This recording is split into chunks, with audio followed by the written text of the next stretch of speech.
Art and music, and the need to create safe spaces, are the topics that brought Iyad and I together today. But we start with an altogether different background story, and one which gives insight into the kind of person Iyad is, and the likes of whom we need many more of. When I visited the Blade Festival to do a workshop on sustainability, and in particular the Sustainable Development Goals, I knew I would be walking into an environment I was completely unfamiliar with. I had never been a fan of techno music, and I had never attended a music festival in my life.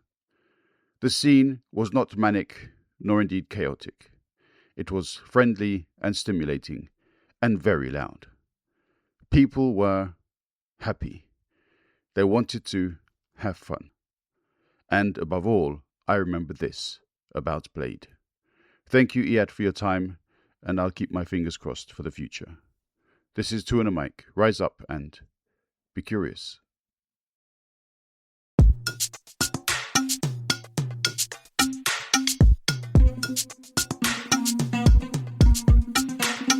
Dung weche pek kod welo mabiro e Two and a Mic.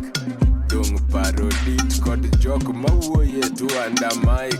Seche tin sud buta wawinji e Two and a Mic. Wala wachokre wabed piny biwawinje ero chako dumomit ndi Two and a Mic podcast makende. I'm very happy to say I'm joined by Iyad from Blade. Iyad, how are you? I'm good. I'm fine. And you? Yeah, good. To actually get to speak to somebody as socially active as you on a Friday evening is no mean feat. So thank you for taking time out of your busy schedule. Yeah, I think thank the rain. It's gonna rain today. It looks like it's gonna rain at any second. So I'm forced to be home. Yeah, cool. No, So joking. hopefully- I'm really glad to talk to you. I'm also happy that we managed to do this meeting eventually. Yeah. True, because we wanted to talk about some of the topics while these topics were kind of ongoing. But okay, now we're going to do it in a retrospective fashion, but that's fine as well. That's fine. Yeah, so we've known each other for a few years now, and we have a lot of similar interests. Some interests in which you are highly specialized, like music, and I'm just a sort of passive admirer.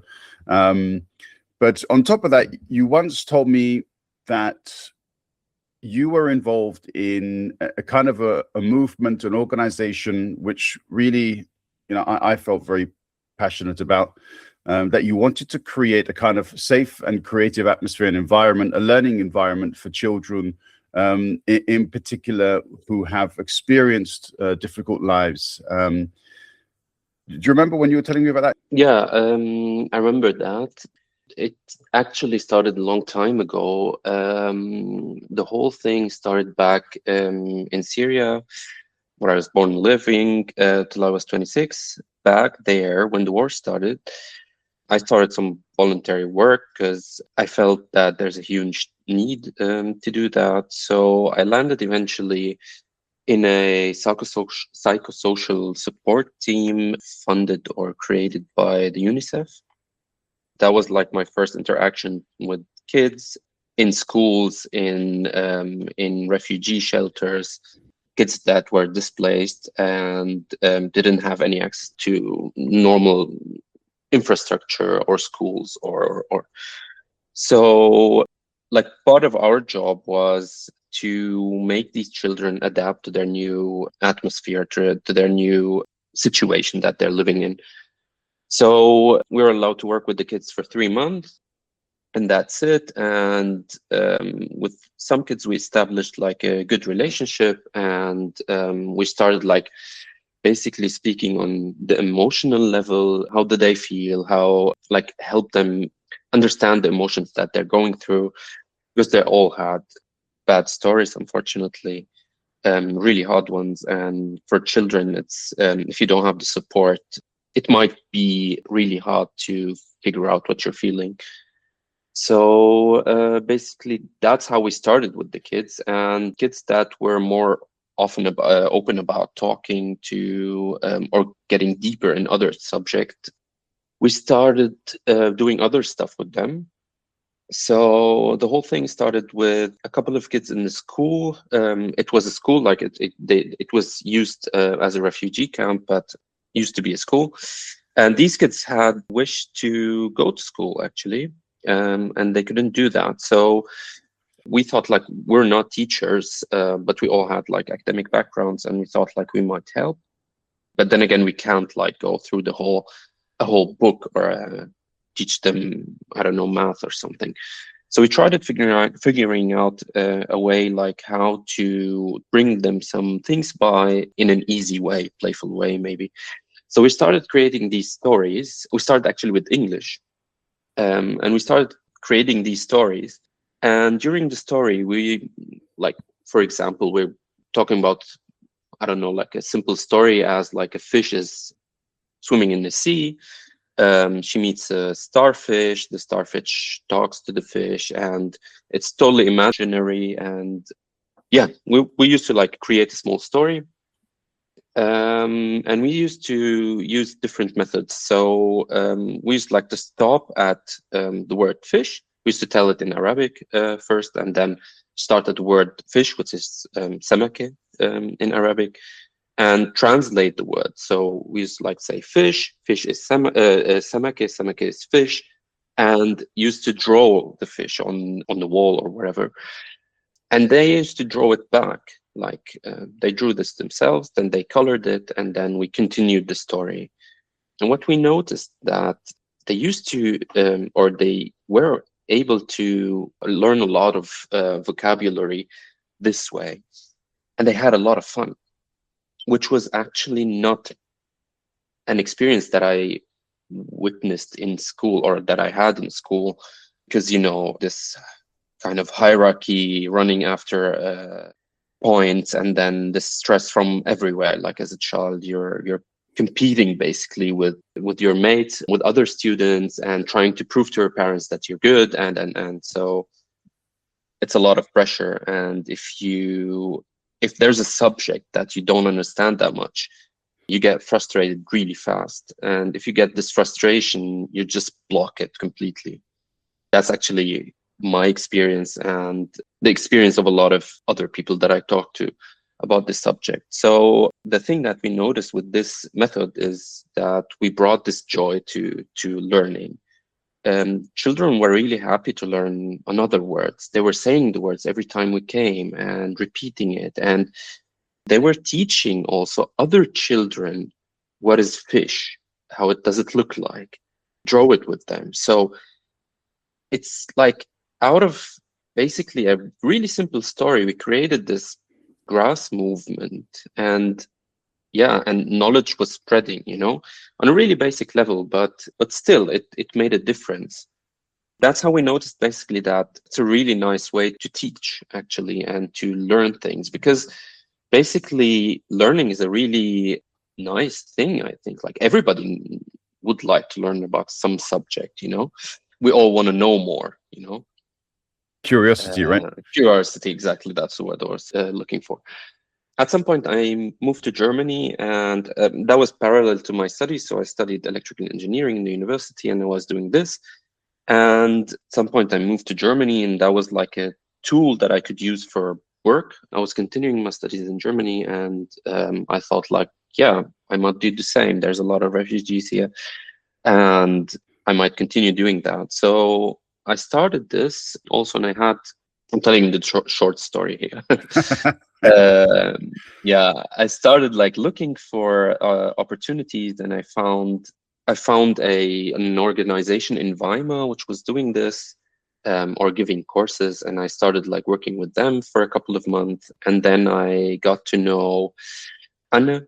Anne is basically, she is a teacher, and she had same experiences regarding this kind of learning, and we got to talk, and I told her about my experience, she told me about her experience, and we thought like it's great, like we have the same ideas, let's try to do something. She has already started doing this, so I joined the organization, and we started working in schools, also teaching children German. which is also quite new to me. But I learned a lot. I have to say, I learned a lot through this method. And it was also like in German, you call it an aha-Erlebnis, Okay. like an eye opener.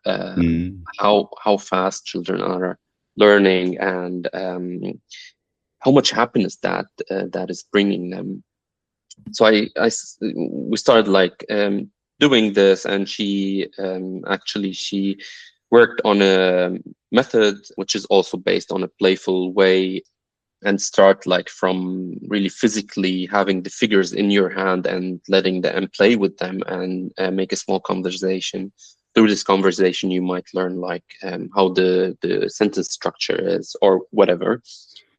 And to the abstract point where you start like imagining the figures, imagining them talking to them, to each other, and creating the scene.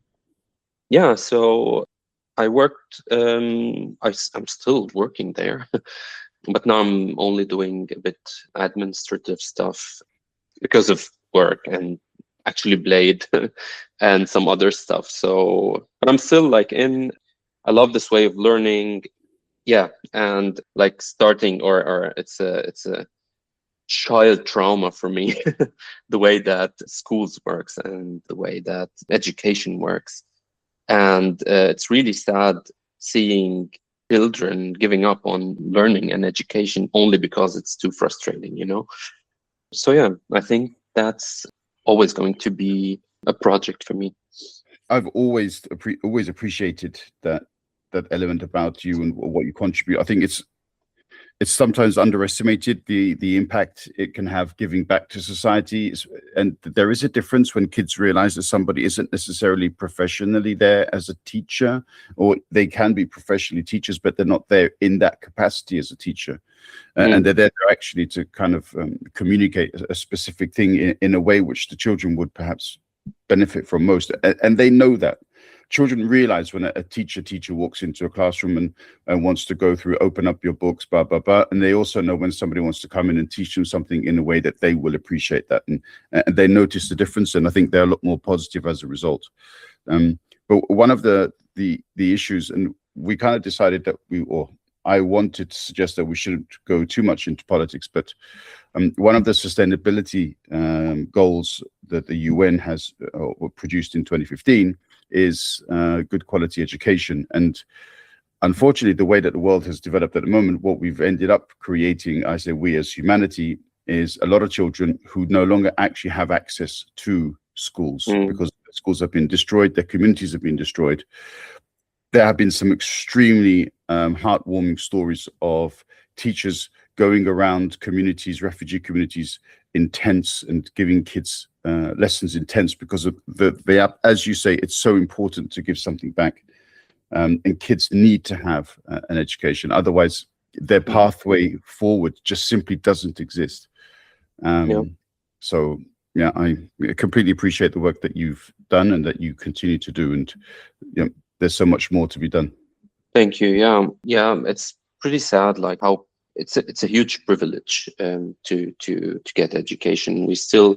I think we still, as like, or many communities doesn't understand that. Like there might be like schools for children where they can go and where parents doesn't have to pay anything for it. But it's not only this. Like you have to do a lot of work in the background, like to get the proper education and like to try to, unfortunately, compete in this capitalist system, you know. So it's a huge privilege for sure, and I hope at some point it's not going to be that privilege, or it's not going to be a privilege at all, and it's going to be accessible for everyone to have education, or like teaching someone is not restricted to a teacher, you know. And that's the thing that we noticed also with the method that we developed, is that if I teach you something and you understand fully, you also have the ability to teach it to someone else. So what we did with the children is actually we presented something, and let's say like we have 10 children, 3 of them understood it correctly and perfectly. So they used to come to us. We used to, or tell us like, I don't know, like tell us about it. And if we think that they fully understand it, they'll get a go to teach it to someone else. So these kids would go to other kids and teach them that. And the effect is enormous, because you in this way you just cancel this frontal hierarchy of teaching. I'm not just standing in front of a class and telling them about something. I told some of them about something, or all of them. A bunch of them understood it and they gave it back to others. And by this giving back the feedback to others, or teaching them that, they can't forget it anymore, because they understood how to explain it. And that's the highest way of understanding something. So that works a lot. Very good. It takes a bit more time, which I think has to be taken to get proper education. But yeah, we always go back to the capitalist system, because unfortunately don't give you any time to do that. People may have detected that one of our points where we harmonize politically is our criticisms of the current form of capitalism which is being employed. What I find interesting is that then is the connection between the provision of education at first in Syria within the refugee setup that existed under the UNICEF umbrella, but then how even when you came to Germany in the goal of continuing your education, you still wanted to work with kids perhaps who were not quite as capable as you are with regards to picking up the information that they needed to be able to go through the school system themselves. And how you've gone from that to then establishing a music festival is cool. Yeah, that is a total different story, actually. It doesn't have anything to do with it, but okay, maybe cool. like the common ground. The common ground is through the social work. I developed this love to social work, basically, and working with other people, and like trying to develop a way to work with people that is basically not based on making money, or it's a bit like different than the typical way of working, if you know what I mean.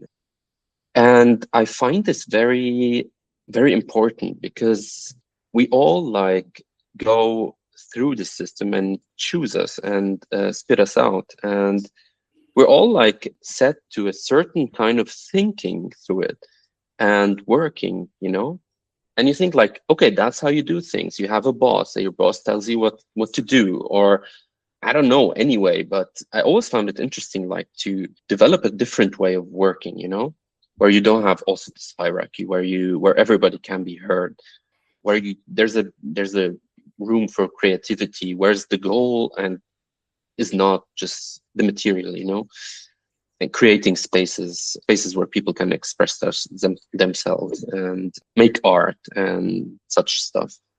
So at some point, I think that was 2021, I think. That's what it all started. I got to know this beautiful group of friends that they already had one experience of doing a illegal rave.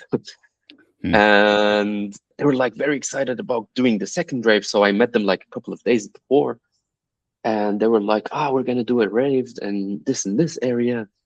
You have to come. It's pretty nice. And I was like really excited about the idea.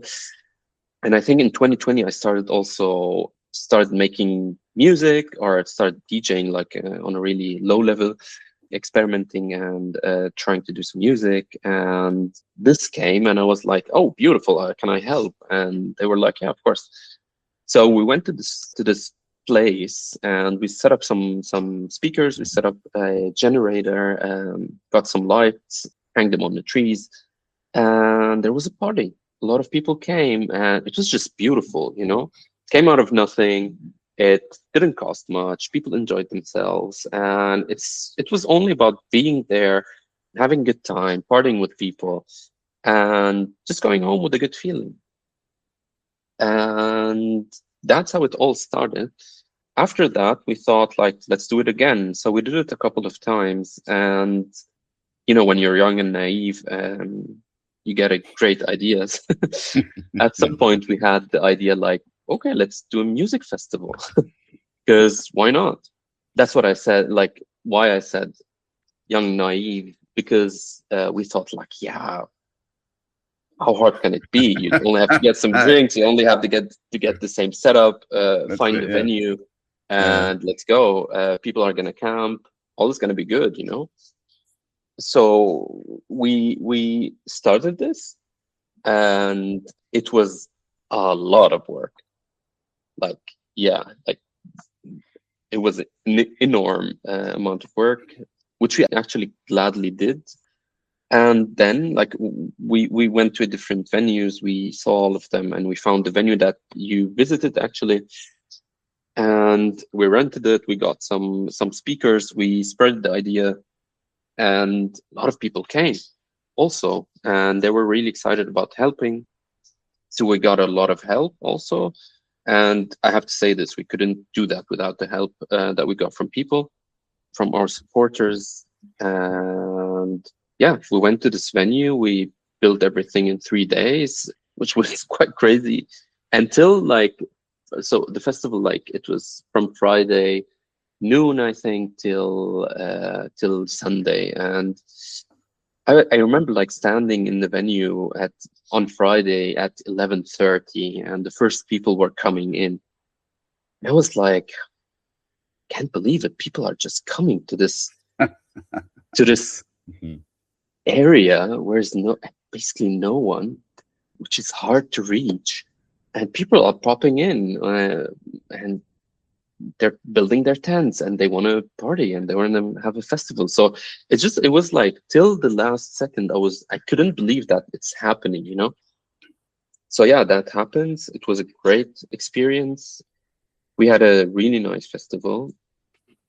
And in the second year, so we wanted to continue with the project. So in the second year, we worked on, winning other people to the team, or like making the team bigger. A lot of amazing people joined with huge ideas. We started this Verein, the organization, and we got all the legal work and started planning the festival. And the second edition was even, it was like much professional, much better than the first one. And it took, of course, this course of queer feminist festival, which was very much lacking in the scene. Yeah. And we did the second year, the third year, and the fourth year. And it was just an amazing experience. Yeah. You also maintained the educational element to it. So when I came and visited, it was as part of the provision of a workshop, and there were 4 or 5 other workshops, and one did dancing and certain kind of movement, and there were different ones which were quite interesting. And so you always had this element of entertainment, safe space, representation, and also an area where people could talk and, you know, represent their ideas, to discuss the issues that they wanted to discuss, and also learn something. And I participated also in one of these discussion rounds afterwards as well. What kind of struck me, because I mean, this is music which it was never really a part of my life. So I kind of grew up in the 80s, sort of hard rock and roll, and also easy listening stuff, plus my own Armenian folk music and stuff. And so therefore techno was never really a part of, you know, what I experienced, even though I obviously recognized growing up in London that this is a huge thing. So when I turned up at the Blade Festival, this wonderful atmosphere, is extremely welcoming, this warm atmosphere, everybody is so friendly, people just wanted to say, you know, hi. And then it's like hardcore music in the background. And it's like this constant beat, right? And it's like, you know, people, the 1 minute they're talking to you, the next minute they're spinning around, just dancing in the way that they dance. And I found that sort of, you know, when you say freedom of movement, people should go to a techno festival, because that's freedom of movement, right? And it was just this wonderful atmosphere, and I felt it very engaging, even though I didn't really understand exactly the depths of what that music is. I mean, in Syria growing up, and then coming to Germany, and then becoming a DJ in your own right as well. I mean, how relevant was the actual role of this type of music? And you said yourself just then that the queer flinter feminist element was not very well represented within the music scene, so you wanted to contribute that. But how easy was it for you to do that through the medium of that kind of music? Because you could have picked any other kind of music for the festival, right? But you picked that. Actually, like the music idea or the music or the genre direction came basically from our musical background, let's say, or from our from the music that we enjoyed and we played. And that was like the music that the team of Blade was playing all the time and listening to. So as you noticed that there was two stages. The one stage was basically this hard, fast, trancey techno, and the other stage was quite mixed. And so we had a focus to this music, like to this hard music, to hard techno, but we also like trying to include other types of music. We also like didn't want just the music, because there's a lot of music festivals that you can go to, you can enjoy yourself and go back home. It just like had fun, you know. The idea was not only that, we wanted to create like safe space, a political space actually, to discuss problems, to build a community, to learn something new. Because it's not only about the dancing, it's not only about the music, it's not only like about seeing great acts or listening to nice music and just go home. We wanted to create some effect, and that's a lot of festivals do that as well. So that was basically the product that we produced in the end. We tried to do a lot of workshops, different topics, also like hard topics, which we ourselves were not on the same level, let's say, on it. But it was great also going through these discussions, seeing people participating in these talks, in these workshops. Actually, one of the most things that I enjoyed about Blade is the workshops, is this opportunity to hear other people, to engage in their thoughts, to see like how is their way of seeing things and explaining things and talking about their experience and such. What also helped is that Blade was small, and you could host such a workshop quite good, because we also had a music pause or music break during the day, where people can participate in the workshops and can just like, you have the quiet nature around you, you can sit in the tent and just enjoy a workshop or enjoy a talk or a drink with friends, listening to someone teaching you Arabic or someone teaching you about whatever, you know. We tried also to include, like in the first Blade, we had a band.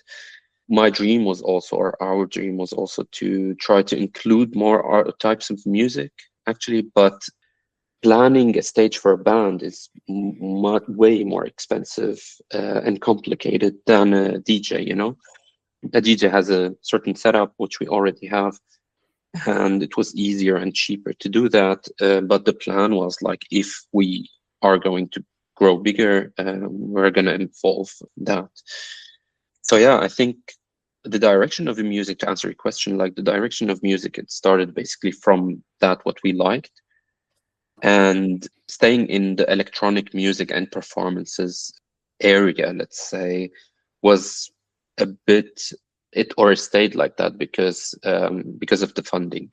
If we had more funding, we could have definitely like book bands and try to have the equipment for that and such. It was quite DIY, let's say. So everything is a bit harder to do. Mm. You know? Yeah. I always find it interesting because in my mind, and this is perhaps because of people like you, the Berlin techno scene is, in my mind, very progressive, very welcoming, very protective of LGBTQ women, an understanding of perhaps the need to fight back against the patriarchal system.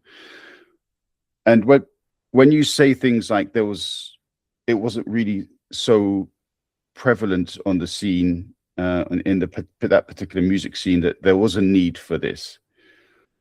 Do you think there's still a need for that and I don't mean that in the sense that, okay, we've done that, now let's move on. As in, is there, would you say now, a steady representation of that side of society, or do you think it's never enough?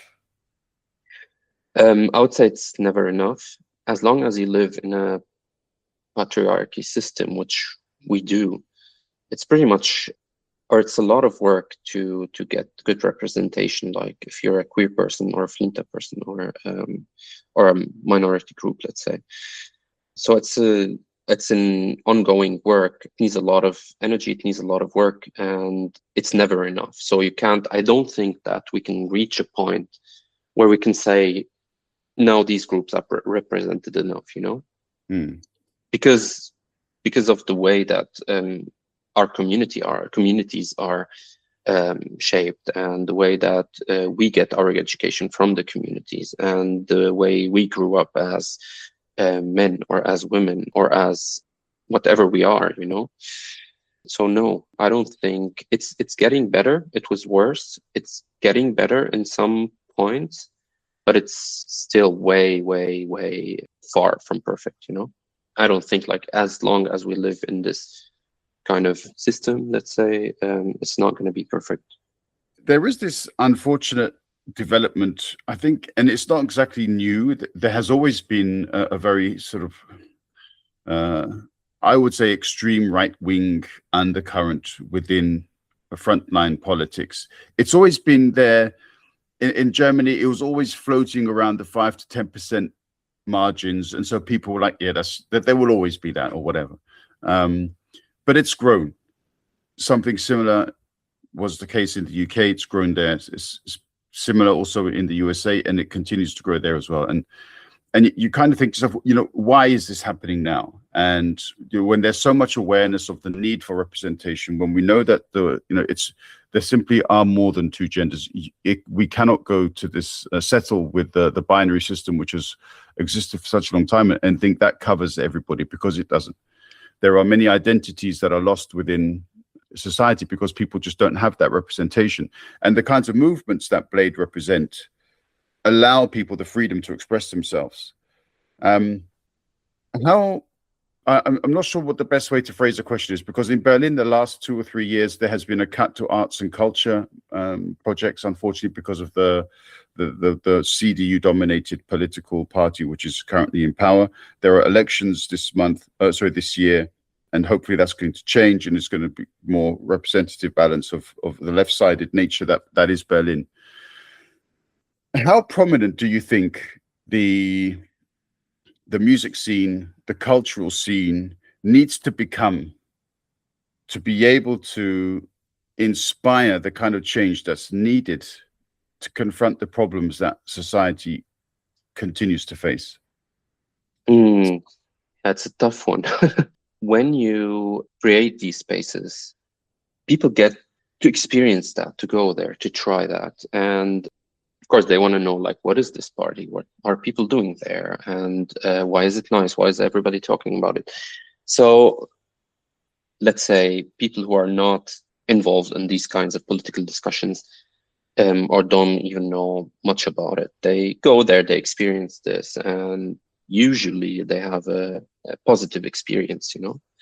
People are nice, people are talking to each other, I'm happy, I experienced something nice. So it opens up this door to having the openness to understand that, to get to know it more. And I think, like, everybody asks themselves the question, why am I close to this? Why am I looking at this from the wrong angle? So I think I think these spaces are very important for people to experience, to see, to live, and to not just, like, have this abstract idea of queerness or of whatever political discussion that they've never experienced. You know what I mean? Mm-hmm. So when you cut the funding to these projects live from funding mostly, because it's entertainment.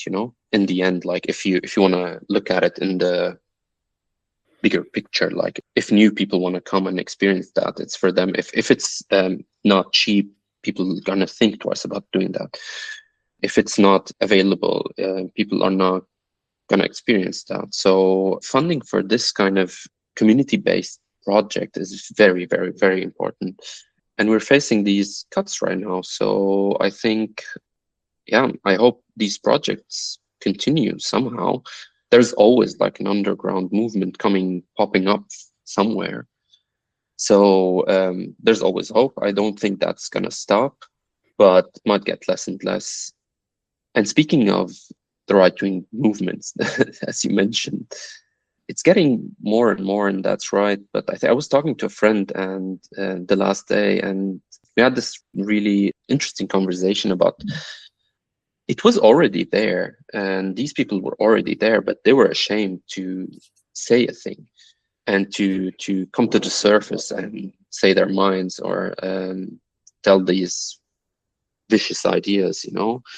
And I think what's motivated them is people like Trump and stupid politicians to speak this way and to say their racist or weird ideas. And I think that encouraged those people to crawl out of their caves and come back and say whatever they're saying. So I don't think it's getting more and more because it was already there. We never worked on it enough. And that's also an educational thing. And it's going to pop up again if you don't have the right education. And a lot of this used to work because of the shaming, you know. You used to be ashamed to say something racist. Now you're not, because look, people on the highest shelves are saying that. So you know what I mean? Yeah. So this shaming is not enough to stop it, let's say. Yeah. You know? One of the things that's, I suppose, also a big concern is that, as you say, these left-wing progressive movements, these grassroots cultural organizations that want to give back to society, that want to help provide a safe space for children to be creative, to express themselves in, but also to provide safe spaces to younger adults who also want to be able to express themselves freely without being persecuted in many ways. They don't have, as you say, much funding.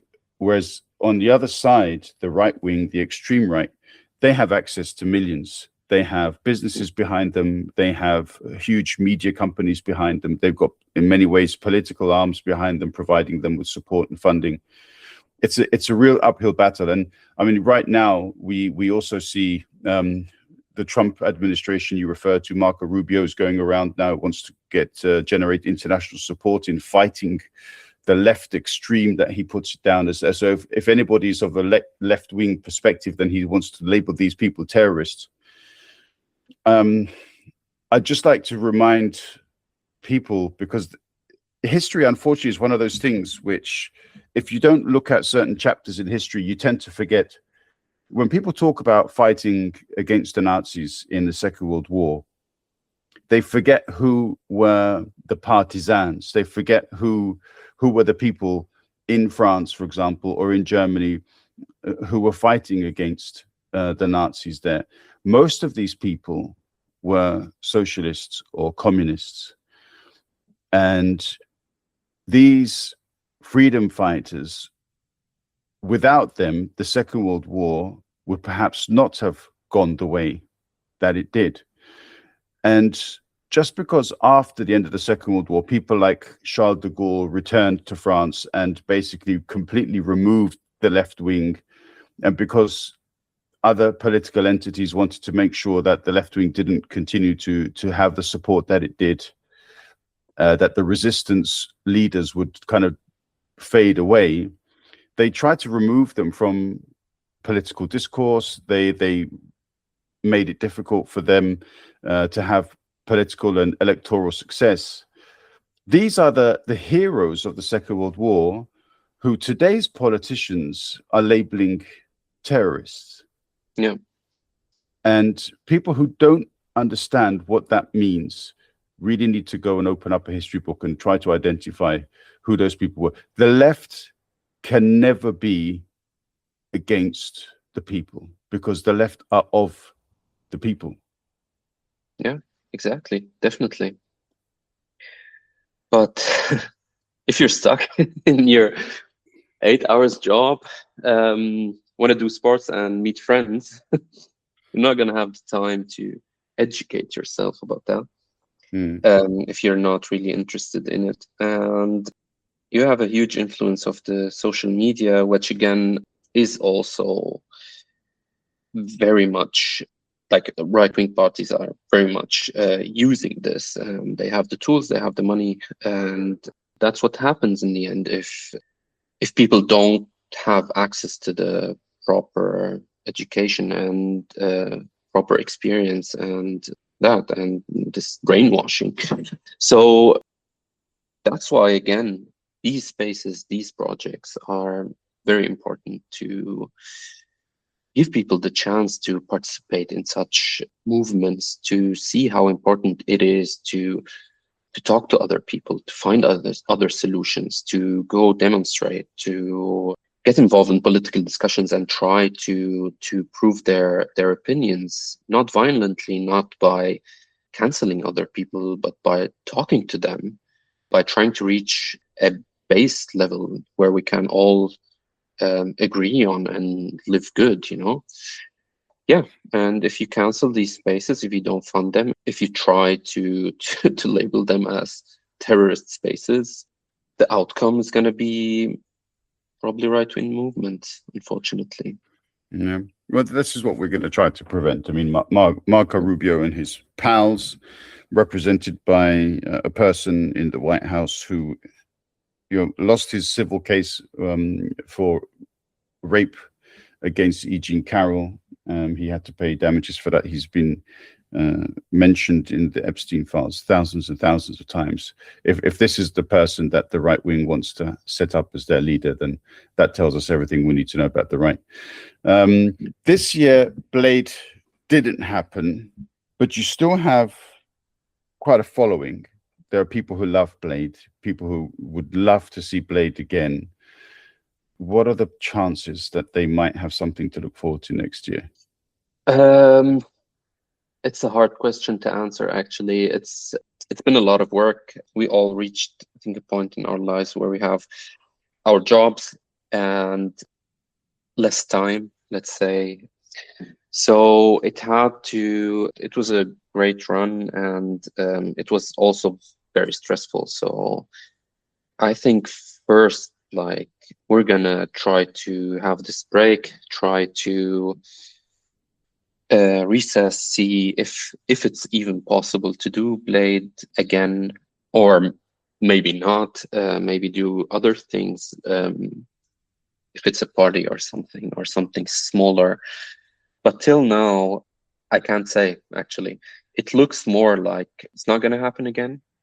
I belong to one of the hopeful part of the team, let's say, or the dreamers that still wish something to happen.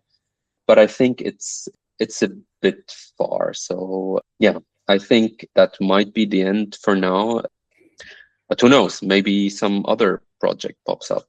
Yeah, never say it's the end. So I hope there's something, or something's gonna happen in the future. But yeah, as I said, like now it doesn't look like it, especially with Blade. Okay. Well, you're one person who's never far from a project, and never far from a well-intentioned and progressive project. So that gives me hope. And obviously, you have the support of this channel in any way possible. So, Iyad, thank you so much for coming to speak with me, taking up your Friday evening, and I wish you all the best. Thank you so much. I couldn't spend it better. Had a really good time speaking to you, and see you soon. Mike.